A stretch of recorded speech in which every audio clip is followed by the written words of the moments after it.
Assalamualaikum warahmatullahi wabarakatuh. Halo teman-teman semuanya, balik lagi ke pelajaran ekonomi kelas 11.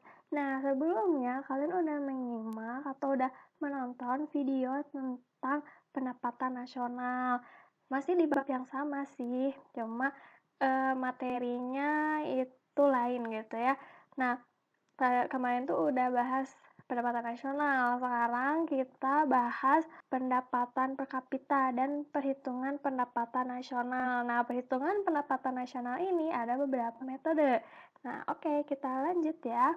Nah, tujuan kita belajar pendapatan per kapita sama metode pendapatan nasional itu biar apa? Nah, biar bisa membedakan konsep perhitungan pendapatan nasional dengan pendekatan produksi, pendekatan, dan pengeluaran. Kemudian bisa menghitung besarnya pendapatan nasional dengan menggunakan 3 pendekatan tersebut, serta menguraikan konsep pendapatan per kapita secara cermat, mandiri, dan bertanggung jawab. Nah, ini ada pendekatan perhitungan pendapatan nasional. Nah, itu ada 3.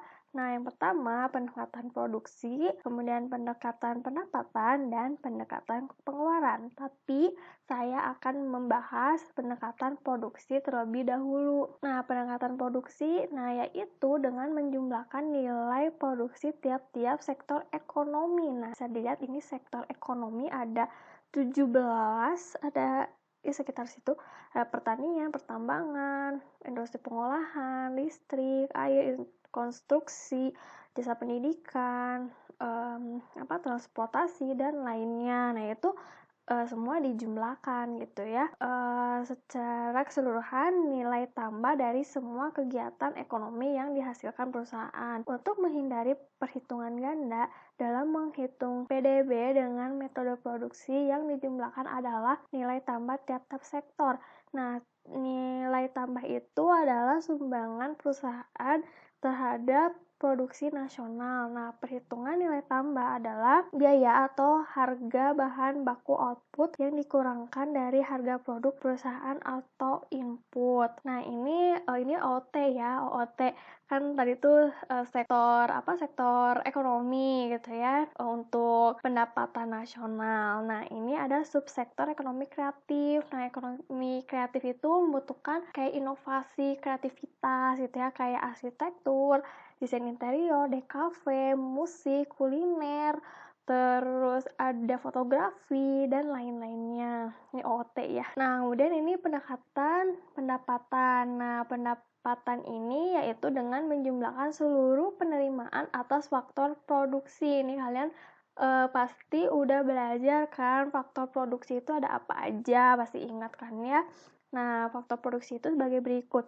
Nah, upah atau gaji sebagai penerimaan dari tenaga kerja, W ya, atau wage. Terus sewa sebagai penerimaan bagi pemilik properti atau R atau rent. Bunga sebagai penerima bagi pemilik modal, I atau interest. B. Laba sebagai imbalan atas kerjanya sebagai pengusaha yang di dalamnya termasuk dividen, P atau profit. Nah, oleh karenanya perhitungan pendapatan nasional dengan cara pendapatan pada umumnya menggolongkan pendapatan yang diterima faktor-faktor produksi sebagai berikut. Nah, yang pertama pendapatan para pekerja, yaitu gaji dan upah. Nah, gaji dan upah tuh beda ya. Kalau gaji itu dibayar per bulannya. Nah, kalau upah itu setiap dia itu setelah melakukan suatu pekerjaan dan langsung dibayar. Nah, itu upah. Kayak guru privat. Misalnya guru privat udah melaksanakan pekerjaannya untuk mengajar kalian di rumah. Nah, itu langsung dibayar oleh orang tua kalian misalnya gitu, yaitu upah.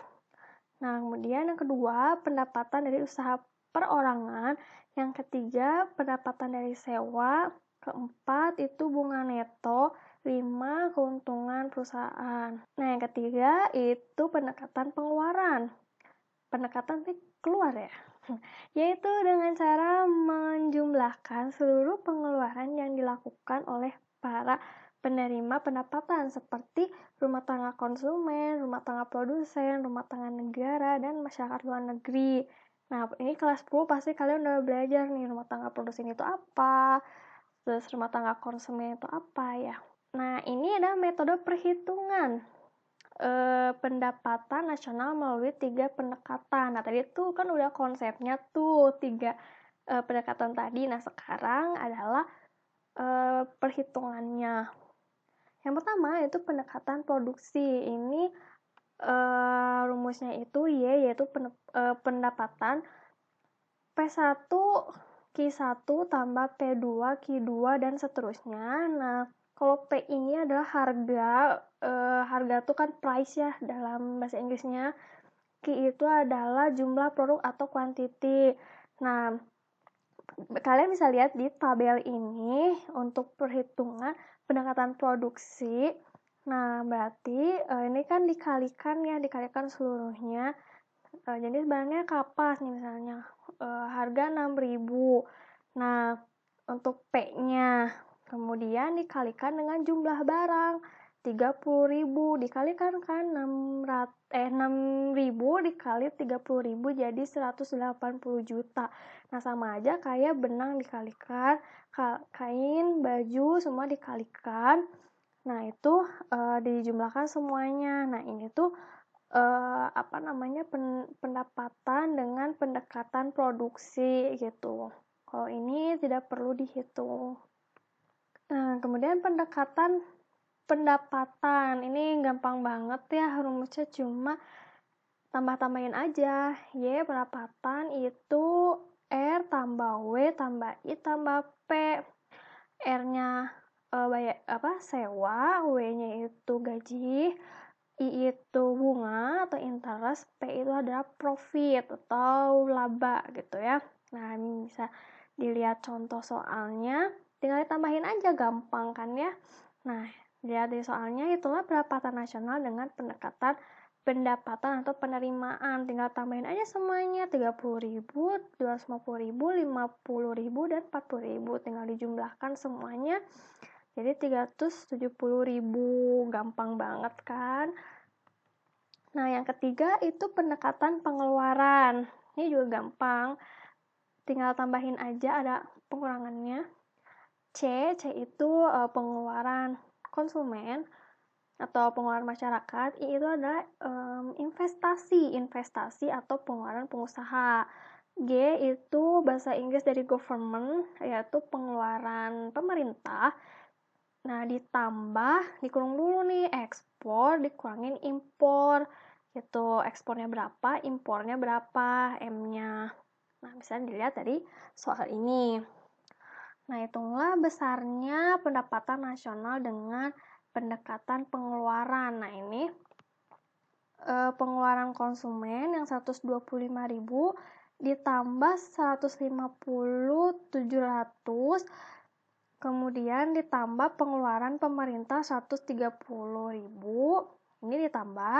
Nah, sebelum itu dikurangin dulu nih nilai ekspor sama nilai impornya tuh dikurangin dulu berapa. Nah, setelah sudah mendapatkan hasilnya baru ditambahkan dengan pengeluaran konsumen, tingkat investasi, dan pengeluaran pemerintah. Nih kalian bisa lihat ya, jumlahnya itu 450.000. Nah, kan tadi kita udah membahas pendekatan menghitung pendapatan nasional. Sekarang kita masuk ke pendapatan per kapita.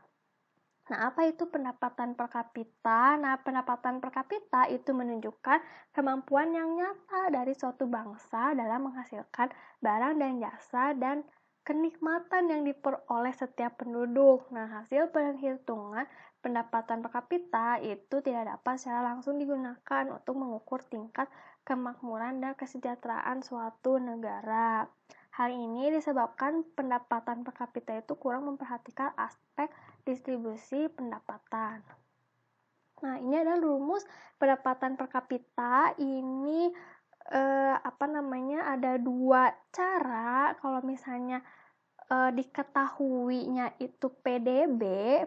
Nah, PDB itu dihitungnya PDB tahun T itu pada tahun yang sekarang per jumlah penduduk pada tahun T. Nah, jumlah penduduk pada tahun tersebut itu berapa?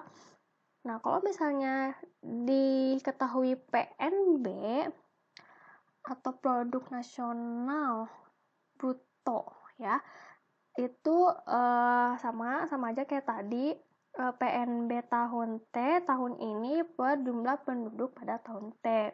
Nah, ini ada kelompok negara berdasarkan pendapatan per kapita. Nah, kelompok yang pertama itu negara berpenghasilan rendah, yaitu negara-negara yang memiliki PNB per kapita lebih kecil dari 1035 US dollar. Nah, yang kedua itu kelompok negara berpendapatan menengah bawah, yaitu negara yang memiliki PNB per kapita sekitar 1036 dolar sampai 4045. Nah, yang ketiga itu kelompok negara berpendapatan menengah atas, yaitu negara yang mempunyai PNB per kapita sekitar 4.046 sampai 12.535 US dollar. Yang terakhir ini kelompok negara berpendapatan tinggi ya, alias udah negara maju lah, yaitu negara yang memiliki PNB per kapita lebih dari 12.535. Nah, bagaimana kalau Indonesia gimana nih? Nah, kalau Indonesia, nah ini udah diakuin sama Bank Dunia itu udah naik status nih. Asalnya sih dia itu menengah ke bawah, cuma pas tahun 2020 dia naik status nih. Jadi upper middle income. Nah, jadi pendapat menengah atas. Nah, kenaikan status tersebut diberikan berdasarkan asesmen Bank Dunia. Nah, menjadi 4.050 dari sebelumnya Indonesia itu PNB-nya tuh 3.840.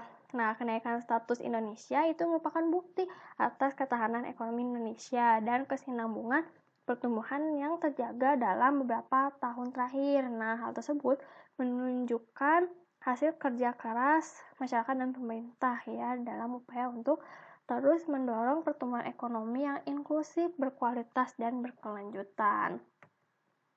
Kemudian ini distribusi pendapatan nasional. Nah, ini ada rasio indeks Gini atau koefisien Gini. Nah, koefisien Gini adalah ukuran ketimpangan atau ketidakmerataan pendapatan suatu negara.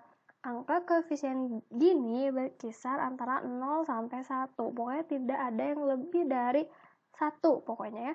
Nah, semakin kecil koefisien Gini, semakin merata distribusi pendapatannya. Nah, kalian bisa lihat di tabel ini, kalau nilainya itu 0, itu merata sempurna paripurna ya. Kalau 1 itu tidak sempurna. Oke. Kemudian ini ada kurva Lorenz. Adalah kurva yang menunjukkan perbandingan persentase pendapatan yang diperoleh dengan persentase jumlah penduduk. Nah, jika nih kalian bisa lihat di gambar ini, kan ada garis diagonal ya. Nah, apabila si garis ini, garis yang melengkung ini mendekati garis diagonal ini, maka semakin merata distribusi pendapatannya. Nah, artinya pendapatan nasional yang diterima itu dapat secara merata dirasakan oleh masyarakat. Nah, sebaliknya kalau misalnya si garis ini menjauh, semakin landai gitu ya, maka semakin tidak merata gitu ya si pendapatan nasionalnya gitu, tidak merata. Nah, menurut kriteria Bank Dunia itu yang menjadi patokan adalah 40% penduduk termiskin ya di kriterianya itu. Nah, yang pertama jika 40% penduduk termiskin menikmati kurang dari 12% pendapatan nasional, maka ketimpangannya tinggi. Nah, yang kedua, jika 40% penduduk termiskin menikmati 12% sampai 17% pendapatan nasional, maka ketimpangannya sedang. Yang ketiga, jika 40% penduduk termiskin menikmati lebih dari 17% pendapatan nasional, maka ketimpangannya rendah gitu. Nah, kalau Indonesia gimana ya? Nah, coba kalian cari infonya ya. Sekian dari pembahasan hari ini. Terima kasih atas perhatiannya. Assalamualaikum warahmatullahi wabarakatuh.